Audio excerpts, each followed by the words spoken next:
Hey Amber Miners, welcome back to Amber News, where we share news of everything Jurassic, Paleo, and everything in between. Here are the main categories: Jurassic News, Paleo News, and Amber Mine News. For the Amber Mine News section, we will use it as a way to update you on everything going on down in the mine and how our different projects are going. Speaking of, if you want to keep up with everything going on over here, the best ways are to join our Discord, striking that like button, and subscribing to the channel, and if you really want to feel special, donating to our Patreon. All of these will help us know that you like what you are seeing and that you would like to see more. Also, please leave a comment, and if you don't know what to comment, share with us which story you thought was the coolest. So without further ado, let's get on to the news. Jurassic News. To start off our show, we have a little bit of Jurassic News to cover this episode.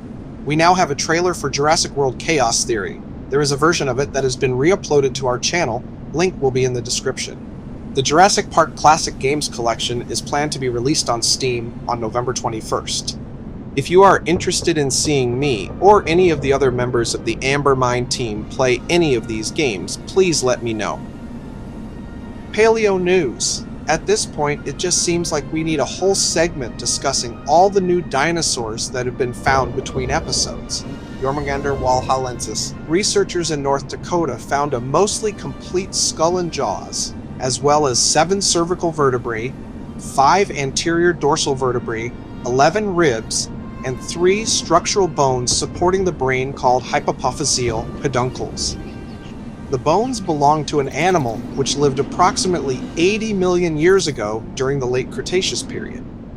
Scientists dubbed the creature Jormungandr walhallensis for Walhalla, North Dakota, where it was found, and for Jormungandr, the world serpent from Norse mythology. Ulugbegsaurus uzbekistanensis, the Upper Cretaceous, Turonian, bisecti formation of Uzbekistan, has yielded many isolated bones and teeth, representing a variety of non-avian theropod dinosaurs. The same formation also yielded a large maxillary fragment that has recently been described as a neovenatorid Carcharodontosaurian, Ulugbegsaurus uzbekistanensis. However, this specimen lacks unambiguously diagnostic features of that clade, and its purported Carcharodontosaurian characters are either taphonomic artifacts or also shared by dromaeosaurids. A giant dromaeosaurid occurred together with the medium-sized tyrannosauroid Timurlengia uatica in the bisecti assemblage. More than 1 million worth of stolen dinosaur bones have been shipped to China that belong to public lands in Utah. This practice appears to have started as early as March of 2017 and was only recently stopped as of this past March. Over $3 million in damage has been reported as well. This is in violation of the Paleontological Resources Preservation Act, a 2009 law protecting fossils and other remnants of organisms preserved in or on the Earth's crust. Amber Mine News.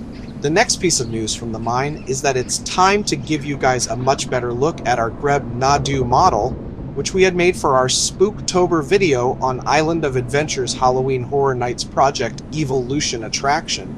Speaking of Spooktober, it's time to actually finish that, so later tonight you will get to see what was meant to have been the original finale to our Spooktober 2023 celebration. Also, before we get to our last piece of news, I'd like your thoughts on something. We have some animation projects coming up this December for Jurassic World Month, and one of our animators was curious if you would like to see some animations using our stylized models or some of his realistic models. Leave your thoughts down below. Project Clone-A-Saurus update. The folks at Clone-A-Saurus, the miniatures game, have given us quite a doozy for updates. They are not holding back. For starters, Clone-A-Saurus has teamed up with author Ethan Pettis of the Primitive War series of novels to produce the Primitive War miniatures game. This game will use an expanded version of the Clone-A-Saurus rules and take place within the world of Primitive War. The team is made up of Dino Island Minis, aka Wedgentillies, author Ethan Pettis, Nilfin Art, and Clinch Art. For more information, you can check out the Primitive War website, theprimitivewar.com tabletop game. Speaking of the Primitive War miniatures game, we are calling all painters and talented artists.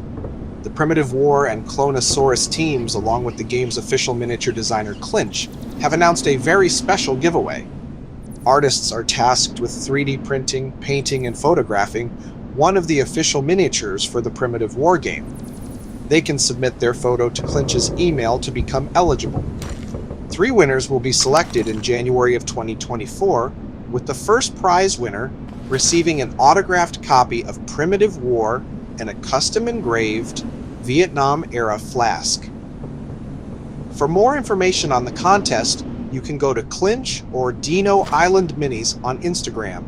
Links will be in the description below. In Clone-A-Saurus news, the team is working with content creator Dino Mike Mac to produce a variety of free, high-quality 3D printable dinosaur miniatures. Wave 1 has just been released and features Chasmosaurus, Majungasaurus, Proceratosaurus, and Herrerasaurus. You can find the downloadable files on their Thingiverse page or the Clone-A-Saurus website. Links will be in the description below. As for the game itself, playtesting for the game is still ongoing, and the last draft of the rulebook has officially begun writing. The team has told us that they intend to have the official release of the core rulebook sometime in 2024. If you are interested in playtesting, you can send an application to the Cloneasaurus team on their website. We also have an Amber Mine exclusive. The Cloneasaurus team has shared exclusive info with us that has yet to be announced officially. They have confirmed to us that the core rulebook of the game will feature approximately 30 playable prehistoric species. That's right, folks. Players will have immediate access to 30 different prehistoric species to play as. On top of this, some of the dinosaurs will have Hollywoodified and scientifically accurate variants, ensuring that all types of dinosaur fans can enjoy the game. Some of the playable species include Deinonychus, Carnotaurus, Triceratops, Pachycephalosaurus, Tyrannosaurus rex, Stegosaurus, and Spinosaurus. If you want to keep up to date with all the latest news for Cloneasaurus, make sure to subscribe to the Amber Mine, turn on notifications, and follow the Cloneasaurus team on social media at Dino Island Minis on Instagram and at Cloneasaurus MG on Twitter. You can also keep an eye out on their website, cloneasaurustmg.com. Just recently, they have released new premium miniatures, as well as published a blog post about the origins of Cloneasaurus. There you have it, everyone. That's your episode of Amber News. I hope that you enjoyed catching up with everything going on down here at the Amber Mine. See you all next time down in the mine. Hey Amber Miners, thanks for watching today's video. Be sure to click the subscribe button on your way out and click the bell icon to be notified of our videos when we upload them.